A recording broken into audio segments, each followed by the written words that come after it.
Hello guys, আসসালামু আলাইকুম। Welcome to the another প্রথম ব্লগ।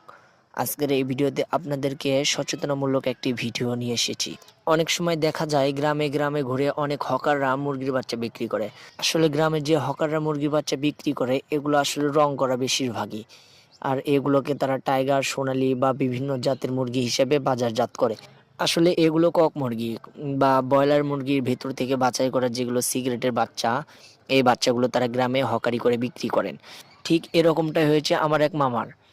তাকে ১০০ পিস ব্রয়লার ও ১১৫ পিস টাইগার মুরগি হিসাবে দিয়ে গিয়েছেন। আসলে এগুলো সবই রং করার বাচ্চা। কিছুদিন পর এগুলোর গায়ে যে পশম আছে সবই সাদা হয়ে গেছে। আসলে এগুলো কক মুরগি বাচ্চা।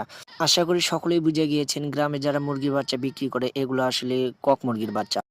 তাই গ্রাম থেকে কেউ মুরগি বাচ্চা নিয়ে প্রতারণার শিকার হবেন না। ধন্যবাদ। আর নতুন নতুন শিক্ষণীয় ভিডিও পেতে চ্যানেলটিকে সাবস্ক্রাইব করে পাশে থাকবেন। ধন্যবাদ সকলকে। আসসালামু আলাইকুম।